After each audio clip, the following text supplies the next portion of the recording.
Dan mereka mengulang-ulang keyakinan dengan Allah. Jangan minta dengan makhluk. Yakin Tuhan. Mengulang-ulang memberi peringatan.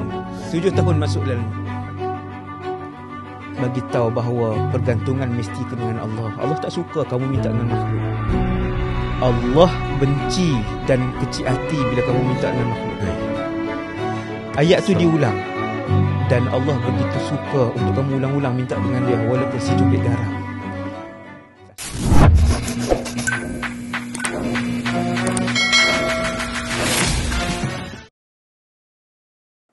Our next guest podcast dibawakan khas untuk anda oleh ejen properti anda, Batisa Realtors. Bagi mereka yang nak dapatkan khidmat jual beli rumah, nak sewa rumah ataupun mungkin nak hadiahkan rumah kepada mak ayah dan sebagainya, ataupun nak faraidkan rumah, nombor yang anda harus ingat, yang anda harus hafal, iaitu 88776634. Sekali lagi saya sebutkan 88776634, ataupun korang boleh check out diorang punya IG dan juga Facebook @Batisa Realtors. Dan saudara, anda akan menyaksikan our next guest podcast yang akan menampilkan Ustaz Wadi Anwar. Let's go. Nak tebuk boleh tebuk? InsyaAllah boleh. Cuba tebuk A'udzu billahi minasyaitonir rajim. Bismillahirrahmanirrahim. Idza waqa'atil waqi'ah. Jangan main-main Ustaz ada bas. Kau rasa bas ni untuk apa Koen? Bawa budak. Bas ni macam travel pergi, mungkin belajar nak pergi apa? Excursion ke apa? Double decker tu. Oh, double decker weh. Jangan main-main. Ini masjid dong, masjid. Pelajar-pelajar menghafal Quran, aku rasa. Assalamualaikum.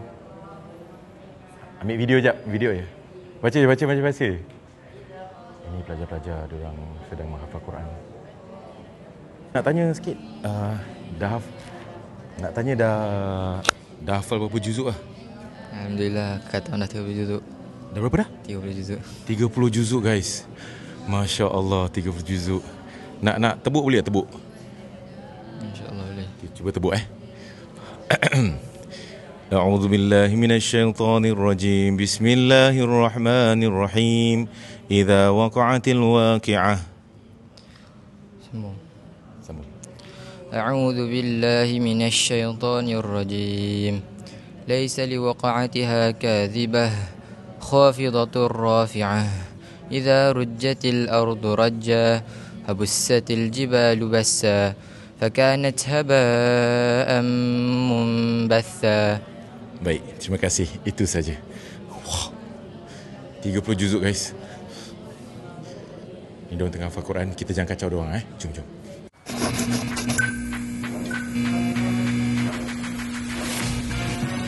Baik, saudara-saudari, nampak saya punya bahasa pun dah lain sikit. Dah lama dekat Malaysia. I love Malaysia food, Malaysian people, Masya Allah. Dan juga yang lebih penting adalah the Malaysian scholars ataupun ulama-ulama asatizah di Malaysia. Sangat peramah, Alhamdulillah. Sangat luar biasa ilmu dia dengan sopan santun dia. Sopan santun. Maafkan saya suka nyanyi Ustaz. Okay, baik. Saya sekarang ni berada di sungai, apa Ustaz nama dia? Sungai Petani. Akademi Darul Ilmi kepunyaan sendiri yang berbahagia Ustaz Wadi Anwar. Masya Allah, I'm very impressed. Saya baru ni, kita belum survey lagi. Saya belum jalan-jalan lagi. Nanti saya rasa nak jalan-jalan sekejap lah. Tengok keadaan sekolah dan sebagainya. Dan saya rasa, Masya Allah, Ustaz Wadi Anwar bagi saya lah, dia bukan sekadar da'i, tetapi dia adalah entrepreneur. Memikirkan tentang macam mana, this is something yang saya rasa patut ada pada setiap ataupun pelajar-pelajar agama lah. Bukan sekadar untuk kita berdakwah sahaja, tetapi kita kena fikir bisnes juga. Kena bisnes sikit sebanyak supaya kita ni keluaran produk-produk tu adalah daripada orang Islam sendiri. Tadi Ustaz katakan, air mineral ni dulu ni tak ada seorang pun orang Islam kita yang terbitkan ataupun produce mineral water. Tak ada seorang. Tapi sekarang ni di Malaysia 20 syarikat. Lebih 20 syarikat. Dahsyat Ustaz. Soalan agama Ustaz. Saya mesti nak selit soalan agama. Alang-alang Ustaz. apa hukum, saya terfikirlah tiba-tiba. Saya ni macam opportunist sikit, Ustaz. Opportunist, mencari peluang kan. Kalau kita, apa hukum jual air zam-zam, Ustaz? Ambil air zam-zam daripada sana, buat, letak zam-zam water, buy RM3 untuk 5 botol. Macam mana? Contoh, apa hukum ni?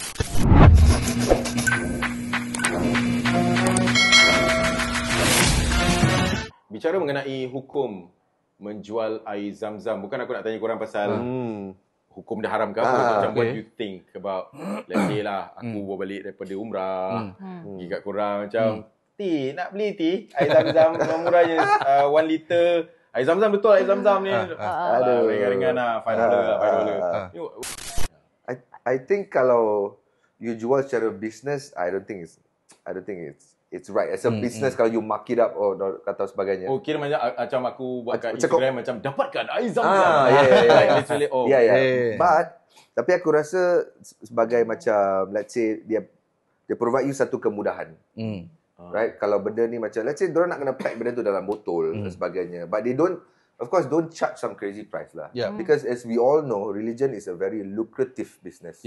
But I think if you're providing like some form of service lah, providing some form of service, and then of course you don't charge some crazy prices dan sebagainya, I think it's okay. Janganlah macam 1 liter aku jual $50. I think that doesn't make sense. Itu lebih melampau sikit lah. Sama macam kita, for real estate, we are providing a service. Contoh, we provide you kemudahan.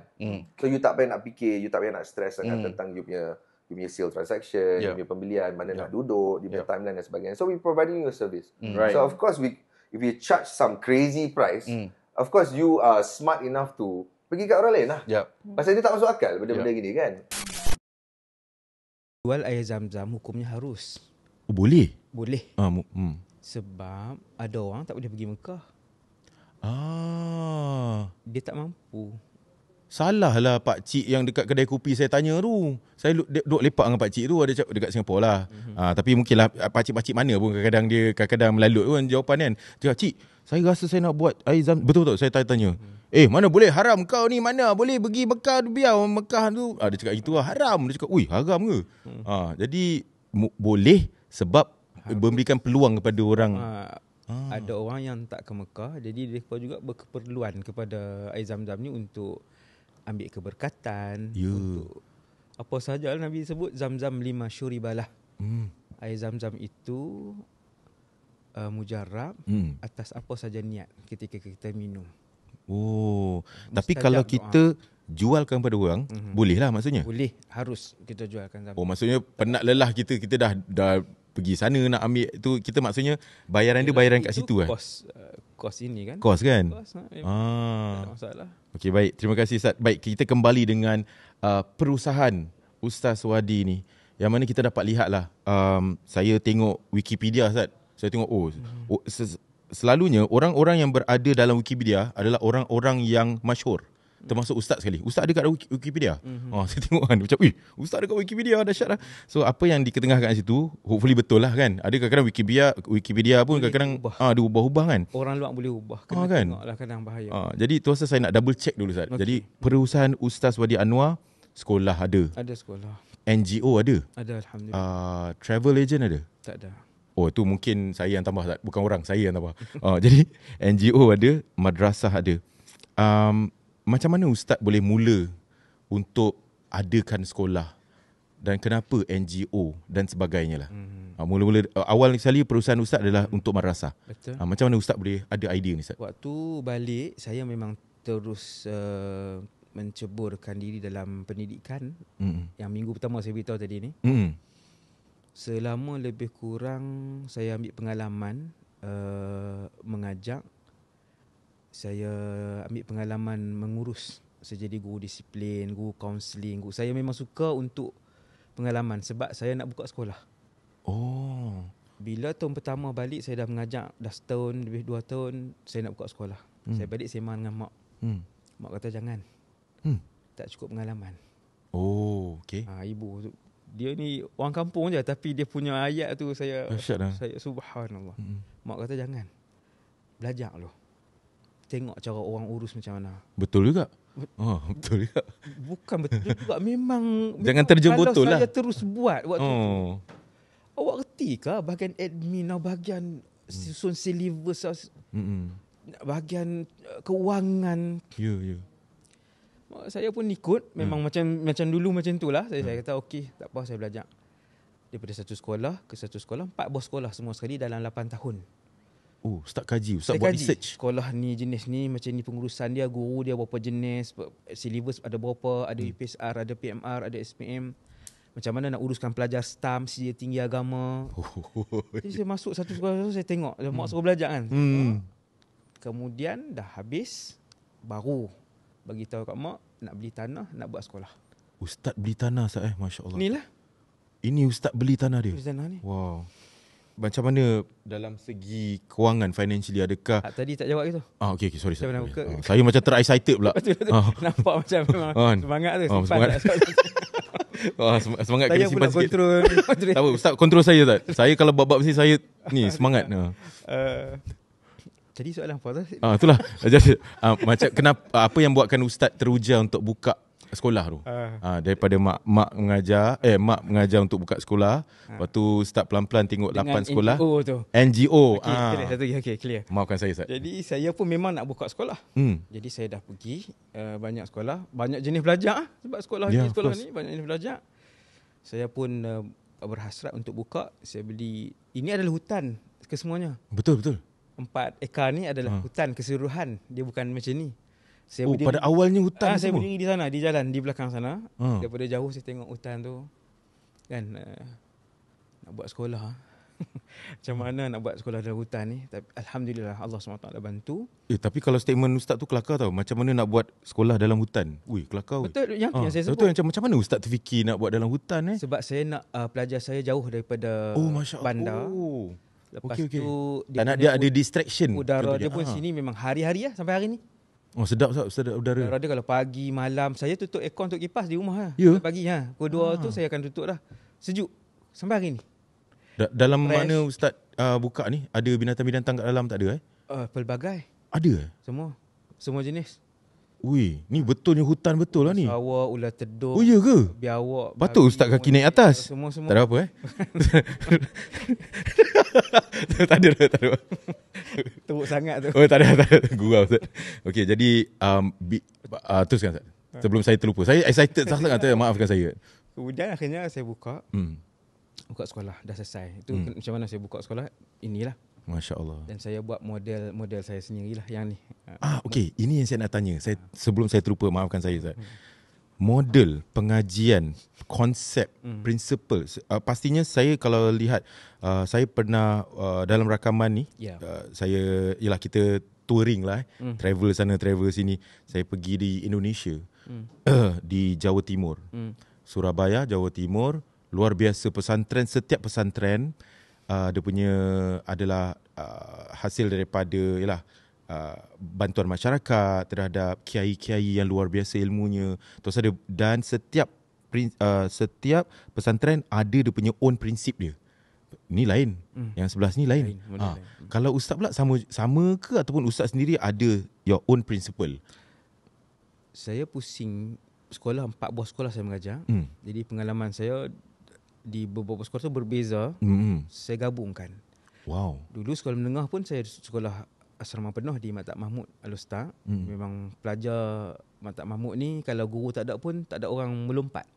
Semua buka buku. Ustaz sekolah di sana? Saya Maktab Mahmud. Asrama? Maktab Mahmud tu di Kedah orang tahulah. Wih, dahsyat lah pelajar-pelajar sana. Ada di setiap negeri, hampir setiap negeri ada sekolah agama yang asrama penuh ni, standard. Ustaz pernah pengalaman makan mi instant dalam baldi? Kami tak ada. makan Maggi. Oh, tak makan Maggi Tak makan Maggi. Alamak, sekolah saya termakan pula. Maafkan saya. Maafkan sekolah saya, Ustaz. Yalah. Jadi teruskan. saya di situ, kita dah tengok sistem situ. Lepas tu kita balik, tengok sistem 4 buah sekolah. Kemudian saya gabungkan dengan sistem Syria. Wow. Yang 7 tahun tu. Okey, jadi apa dia punya hasil dia, Ustaz? Prinsip dia? Hasilnya sekolah di sini. 1400 tahun lebih kurang saya melihat perjalanan hidup para ulama 1400 tahun. Saya baca kisah Imam Ibn Abdul Bar, kisah Sultanul Ulama, kisah Imam Syafi'i, kisah Al-Auza'i, kesemua mereka, hampir kesemua menghafal Quran di usia muda. Masya Allah. Al-Imam Syafi'i 7 dan sebagainya. Saya tengok, oh Quran, mesti Quran. Maka saya balik, saya buat sekolah yang mana darjah 5, darjah 6, umur 11 dan umur 12 hafal Quran. 2 tahun. Mesti hafal. Di sekolah ni mesti hafal. Dan 2 tahun itu bukan yang berlaku di Malaysia ni. Semua guru tahfiz bagi tahu kat saya 2 tahun tak boleh habis Ustaz. Saya kata boleh. Kita kena ambil pelajar terpilih. Maka saya buat pemilihan. Bila saya buka, 1,000 orang datang, satu Malaysia. Sabah, Sarawak sampai ke Johor semua datang, Temuduga. Kita ambil 20 pelajar saja. 20 saja daripada 1,000. Ni untuk tingkatan 1. Darjah 5. Oh, darjah 5. Bermula darjah 5. Saya mula darjah 5. Kenapa saya mula darjah 5? Kenapa darjah 5 Ustaz? Kerana dia belum balik. Oh, kenapa tak darjah 1? Waktu saya mengajar sekolah menengah, saya tajam tingkatan 1. Angkat tangan berapa orang yang balik. Yang angkat tangan sedikit je. Ada. Daripada 30 orang, dalam 5 orang, 7 orang begitu. Saya pun faham maksudnya kena ambil yang sebelum tu lagi. Sebab tingkatan 1 dah mula balik. Darjah 5 tu masih 6 lagi. pun ada tapi sangat sikit. Darjah 5 belum.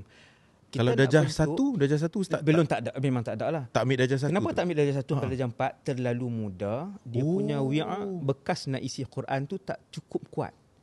Quran ni dia agak berat. Bila kita isi Quran, dia jadi macam tu. Bekas tu jadi, sebab terlampau muda. Ini pengalaman saya sebab saya mengajar banyak tempat. Baik. Jadi saya tengok anak-anak yang masuk menghafal umur darjah 3, dia tak boleh habis 2 tahun. Faham? Tak ada rekod. Wallahu alam, setakat yang saya tahu. Tak ada rekod. Darjah 3 hafal, darjah 4 habis tak ada rekod. Sebab dia punya bekas nak isi Quran dia tu masih mentah, dia tak boleh. Jadi saya kaji darjah berapa yang boleh. 2 tak boleh, 3 tak boleh, 4 tak boleh. Saya tengok darjah 5 boleh. Dia nak ke baligh, di pintu baligh. Jadi darjah 5 tu waktu ataupun umur yang sesuai untuk kita didik anak. Dah boleh mengisi dengan hafazan Quran. Boleh je darjah 1 isi, tapi belum pernah ada di Malaysia wallahu alam darjah 2 habis Quran. Betul tak? Tak pernah. Tak pernah dengar, tak pernah sampai hari ni. Ada mak ayah yang cuba buat darjah 1 tak habis. Darjah 6 baru habis. Mak ayah saya darjah 5 baru habis. mak ayah saya suruh saya hafal darjah 1 sampai sekarang lupa nak suruh hafal. Begitulah. Mula sikit. Sampai sekarang mak ayah saya lupa untuk saya hafal. Sampai sekarang belum hafal Ustaz. Doakan jadi, saya Ustaz. Saya insya-Allah amin. jadi hafiz Quran satu hari amin. Insya-Allah. So darjah 5 yang mula. Darjah 5 saya tengok. Dahsyat. Kenapa darjah 5? Sebab ketika itu akal dia dah agak kuat untuk menerima Quran satu. Yang kedua dia belum baligh. Bila dia belum baligh, dia belum menjadi buluh. Kan bahasa pepatah Melayu sebut melentur buluh. Biar dari rebungnya. Jangan tunggu dia jadi ni kan, waktu dia rebung tu darjah 5. Kita isi corak berfikir, corak bercakap. Itu yang berlaku. Itu yang saya buat. Alhamdulillah. Saya isi cara berfikir, cara akhlak, cara jadi, attitude. Ini satu pemilihan. Ustaz akan pilih pelajar-pelajar yang dah hafal bermula dengan darjah 5. Darjah 5. Tak hafal apa-apa. Tak hafal apa-apa. Datang kosong. Ini yang datang 1,000, tetapi Ustaz pilih 20 je. 20 tu 20 tu selalunya kalau ambil UPSR 5A lah. Okey. Gitu. Saya guru. Betul. Saya cikgu. Jadi saya tahu pelajar. Saya memang mengajar daripada sekolah rendah sampai tingkatan 6 saya mengajar. Jadi saya tahu rentak pelajar. Best Ustaz. Jadi saya pun ambil darjah 5. Alhamdulillah terbukti. Sampai hari ini kita dah ada lebih kurang 50 hafiz pelajar. Allah. Meremang Ustaz saya Ustaz. Masya-Allah. Syarat yang kedua, saya melihat mak tahfiz bila saya mengajar. Antara tempat yang saya mengajar dulu adalah tahfiz. Sekolah menengah saya mengajar juga, tahfiz saya mengajar. Waktu saya mengajar di tahfiz, pelajar-pelajar lepas habis 30 tak ingat. Itu adalah kaedah yang berlaku sampai hari ni 2024. Din boleh tanya mereka yang hafal Quran 90% tak ingat yang 30 juzuk tu. Ini kaedah 90%. 90%. Ramai tu Ustaz. Ya. Yang menghafal 30 juzuk Al-Quran, dia orang tak ingat yang 30 juzuk tu. Tak ingat. Bila saya tengok fenomena itu berlaku dengan begitu menjalar, melebar, saya pun buat keputusan mesti kena ingat. Macam mana cara dia? sepanjang umur dia. Maka saya buat di sini, anak-anak itu dah habis 30 juzuk ketika darjah 6, dia nak naik ke tingkatan 1, dia mesti bawa 30 juzuk. Syarat. Terus. Di sini, di akademi Sebab Darul dia Ilmi. darjah 5 sampai darjah 6 kena hafal 30 juzuk Kena habis. dalam masa setahun. 2. 2 tahun lah. Darjah 5 setahun, darjah 6 setahun. Gitu.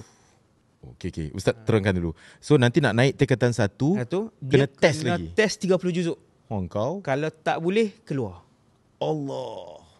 Terbaik dibuang. apa Dia dibuang. Sebab di sini tak ada yuran. Oh, tak ada yuran. Tak ada yuran tu saya ambil daripada sekolah lama saya di Syria. Tak ada yuran. Yang Nak dengar tak cerita tu? Nak Ustaz. Tak lagi kot. Kau macam mana? Banyak yang tak jawab. Tak kisah. Ustaz pilihan. Ini Ustaz punya show, Ustaz. Saya memang banyak benda pun saya tak tahu nak mana. Jadi banyak jawapan. Okey.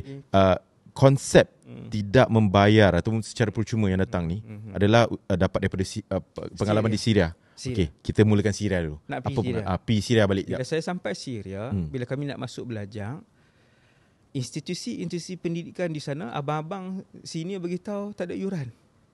Kita pun tengok muka dia. Yuran pendaftaran, yuran bulanan, dia tak ada.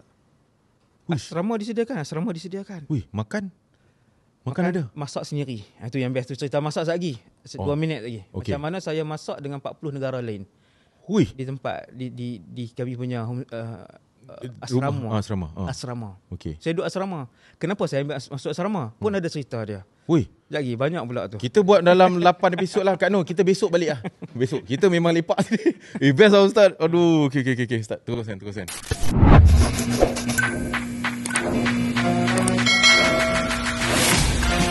Soalan mengenai, korang tahu tak pengajian di luar negara, bila anak besar, korang lepaskan tak anak-anak untuk belajar universiti di luar negara?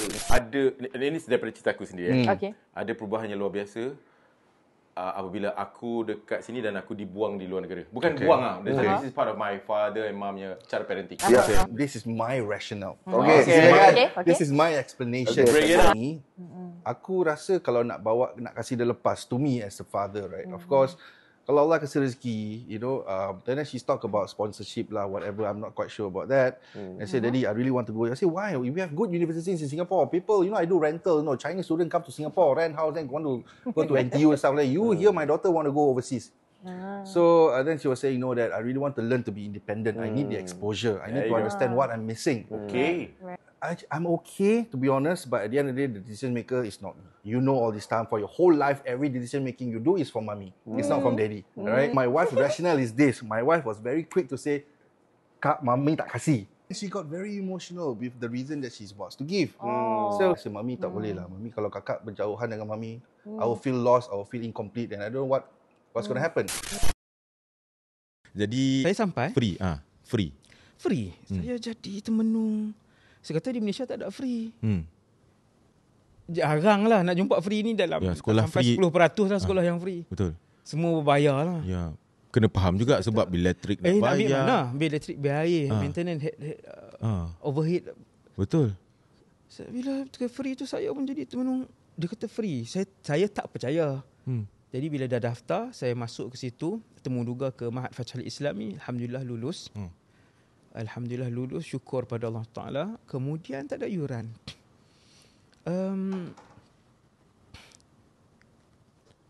Apabila tak ada yuran, saya kata tempat lain macam mana? Semua sebut, semua tak ada yuran. Lepas tu ambil duit mana? Syria ni itulah. pun. Waktu saya sampai tu, yang pakai phone ni tak ada lagi lah. Yang pakai phone biasa tu hanya orang yang berduit saja. 3310 tu lah. Sebab mahal. Betul. Phone waktu tu di Syria, 2001 tu. Sekali telefon 90 sen kot 1 minit. Ui. Sangat mahal. Bila telefon tu kita tengok phone 47 saat. Okey. Cakap amak pun tak sempat. Sebelum 60 saat tu kena tetap dah. Sebab lagi masuk 63 saat dia dah charge. Jadi Syria negara, maksudnya waktu tu negara dengan kuda tengah jalan, dengan negara tak maju. Negara tak maju tetapi yuran tak ada. Oh saya jam waktu tu saya tengok kan. Macam mana tu? Subhanallah. Bila masuk belajar, barulah guru-guru di situ, mudir saya, Dr. Abdul Fattah Al-Bazam, dia mengajar bahawa kita pejuang agama ini Allah akan bantu. Okay. Sebab kita membantu urusan agamanya. Yang kedua, yang pertama Allah bantu. Dia ajak kami. Tawakal hanya kepada Allah. Yang ketiga, dia ajak kami. Dia dan 40 lagi guru lain, semua besar-besar. Guru-guru yang besar yang lain, ulama-ulama lain, 40 orang lebih kurang. Jangan minta. Jangan minta. Dia ajak kami. Jangan minta. Jangan minta duit lah. Jangan minta dengan makhluk. Din Rahim. Kami tak kena yuran. Bayangkan 1000 pelajar. Lebih kurang lah Fatah Islami yang banin wal banat. 1000 pelajar. Tak kena yuran. Satu kepala kena tanggung overhead RM300. Kita bahasakan hari ini ringgit. 1000 darab 300. 300,000. 300,000 overhead. Yang lagi mengejutkan, dia bagi allowance. Pelajar-pelajar dapat allowance? Dapat allowance. Allahu Akbar. Dari mana keyakinan ulama ni? Waktu tu saya belum faham tau, Din Rahim. Sebab kita belum menguruskan sekolah. Saya termenung benda tu waktu saya balik menguruskan sekolah ni. Waktu saya balik menguruskan sekolah ni, saya kata, Ya Allah, macam mana guru saya ajak, tak ambil yuran, saya tak ambil yuran, Ya Allah. Tapi aku tak minta dengan makhluk, wahai Allah. Aku nak duit daripada kamu. Duit daripada Allah. Sampai hari ni, Dinur Rahim, saya tak ada tabung. Di mana-mana saya tak nak letak. Saya tak ada keluarkan resit bayaran apa, tak ada. Semua daripada Allah SWT. Sama yang macam guru saya ajak. Wadillahilhamd. Di sekolah sini? Wadillahilhamd. Allah Akbar. Tak ada orang kaya yang bagi sampai hari ni, Alhamdulillah. Tak ada orang kaya bagi $1 belum ada sampai hari ni. 500,000 belum ada sampai hari ni. Saya beroperasi. Allah Akbar. Saya account number saya ada $300 je Ustaz, saya ada. Sikit je. Maafkan saya Ustaz. Tak dapat. Tapi macam mana keyakinan tu boleh hadir Ustaz? Saya faham sebab kalau, maafkan saya, konteks di mana-mana lah, Singapura ke Malaysia ke Indonesia ke Brunei pun sekalipun, kita nak jaga anak orang ni. Contoh student datang. Kos mahal. Kos lagi. Kos tinggi. Macam mana Ustaz? Keyakinan yang Ustaz ada tu boleh ajar kepada saya dan juga kepada penonton Ustaz. Macam mana Ustaz? 7 tahun saya melihat tempat belajar saya tu. 7 tahun saya melihat tempat belajar saya tu. Macam mana mereka membesarkan kami. Bagi duit dengan kami. Macam mana mereka ni ulama-ulama yang bersih pakaiannya. Begitu yang saya seratkan sini, sama-sama juga boleh tengok pelajar-pelajar saya. Dan macam mana mulut mereka tak berhenti, setiap orang membawa tasbih. Allah. Sepanjang mereka berjalan tu tasbih. Bila rehat pun semua istighfar 100. Benda tu, dan mereka mengulang-ulang keyakinan dengan Allah. Jangan minta dengan makhluk. Yakin Tuhan. Mengulang-ulang memberi peringatan. 7 tahun masuk dalam ni. Bagi tahu bahawa pergantungan mesti dengan Allah. Allah tak suka kamu minta dengan makhluk. Allah benci dan kecil hati bila kamu minta dengan makhluk. Ayat tu diulang. Dan Allah begitu suka untuk kamu ulang-ulang minta dengan dia walaupun secubit garam. Kasut hilang, secubit garam. Nak bina sekolah. Saya berdiri depan tanah tu, saya sebut, wahai Allah, aku nak bina sekolah untuk agama ni. Aku minta untuk kamu yang siapkan. Begitulah. Jadi, sudahlah dia tak kena yuran. Dia nak kena tanggung 300,000. Dia bagi duit lagi. Tu RM300. Bukanlah dapat RM42. juga RM300 dapat sebulan. Jadi sebulan, di mana pasukan pengurusan ni ketika tu cari duit sampai $1 juta, $2 juta. Benda tu saya memikirkannya, mengalirkan air mata waktu saya balik menguruskan sekolah ni. Saya kata budak saya baru 60. Overhead dah RM50,000. Dengan gaji guru, dengan apa, dengan sekolah elektrik RM10,000. Apa semua kan. Saya termenung tu meningkatkan iman dan menambahkan hormat saya dengan guru saya. Macam mana dia orang buat? Dia buat. Tapi alhamdulillah Allah latih benda tu, kita praktikkan di sini. Okay, Ustaz.